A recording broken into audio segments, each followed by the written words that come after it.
Ahead to week 3 and some of the lines. There are some huge lines out there. You look at the top 5 teams. They're all giving 3, 4 scores. Georgia minus 24.5 at South Carolina. That's the tightest spread of all of these. Bama's got UL Monroe, Ohio State's got Toledo, Michigan's got UConn, Clemson's got Louisiana Tech. Let's get some early leans from Sportsline's Emory Hunt. And Emory, let's start with a game that we actually hope is going to be good. There are a few games that look juicy on paper, and there is a couple top 25 matchups. Every top 25 team, by the way, is in action. That's very rare.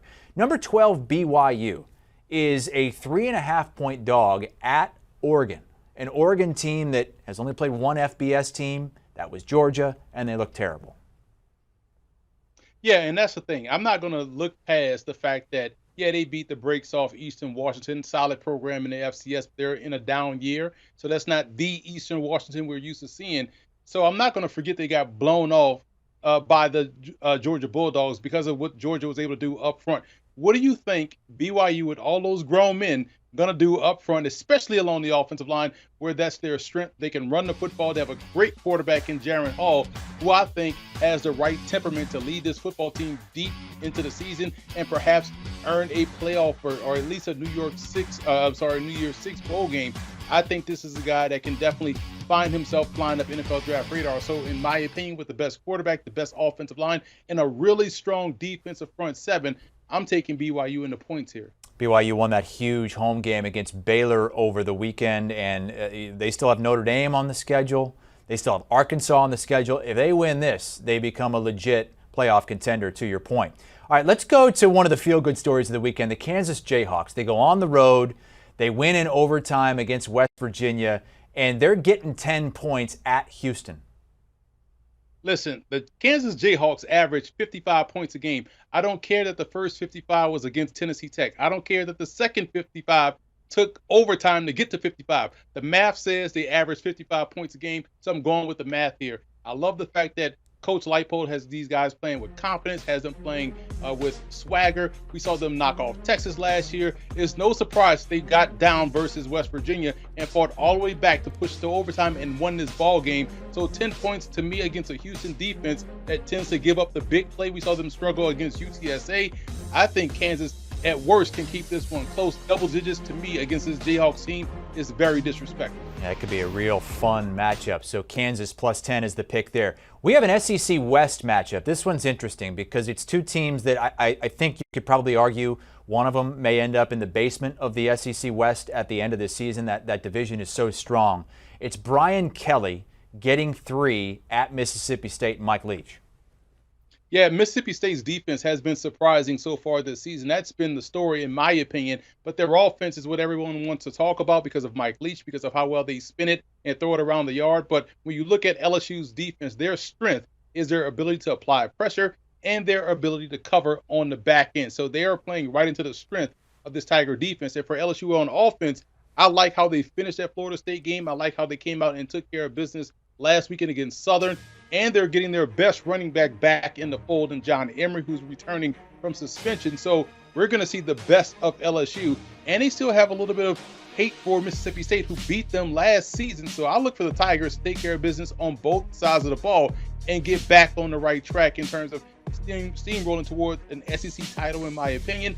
I'm taking LSU in the points. All right, speaking of back on track, Texas almost beats Alabama. They thought they had that game won, but they couldn't bring Bryce Young down in the backfield. Now, they become the first team in 25 years to enter the top 25 after a loss. But can they get back up for a game against a group of 5 team at home in UTSA and a group of 5 team that's really good and has already been tested twice in overtime? They lost to Houston in overtime. They beat Army in overtime, and UTSA is getting 12. This is a trap game for Texas, man, because of everything you mentioned, man. When you think about them coming off that emotional high against Alabama, Quinn Ewers, to me, is a straight dog. If this dude was out there for the full game, they beat Bama by a lot of points. But he's not going to be out there. His backup wasn't as effective and was also afraid of pressure. They're facing a UTSA team that is experienced. They have a tremendous +1 at quarterback in Frank Harris. And like you mentioned, they are battle tested. And I think because of all of those reasons, plus the fact that this is a name brand program in Texas, which means it's recruiting wars happening right now between San Antonio and Austin, I'm going to take UTSA in the points here to keep this one very close and keep it very interesting. They're catching Texas, in my opinion, at the right time. Yeah, that could be a sleepy one there for the Longhorns coming off, kind of a hangover. Yeah, they proved to a lot of people that they could play with Alabama, but they didn't get the job done. They lost their starting quarterback. Now playing a group of 5 in-state team that you're just supposed to clobber might not be the case. All right, one more pick, and it's an FCS bonus pick. I love it when the North Dakota State Bison get to prove their worth against a Power 5 team. This time, they go to Arizona. Can they keep it going?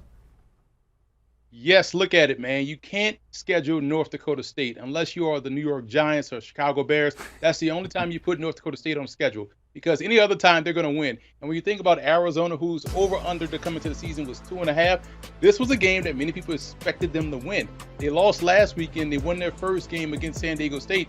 North Dakota State really dominates on both sides of the line of scrimmage. They have the best fullback in the country, Hunter Luepke. So for me, I am taking North Dakota State to win and beat Arizona. Again, do not schedule the Bison unless you are playing on Sundays in an NFL team at that. And Emory, you say that you can't find this line a lot of places yet because it's an FCS team, but you said this is a pick'em right now?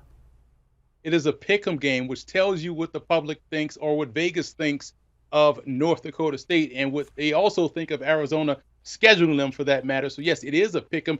By the time we get to Saturday, it wouldn't surprise me if North Dakota State is actually favored in this game. All right. Emory says, grab it now. Take North Dakota State to win it in a pick'em against Arizona. Emory Hunt giving us some early Week 3 leans in college football. He's going with some dogs. BYU +3 at Oregon. Kansas +10 at Houston.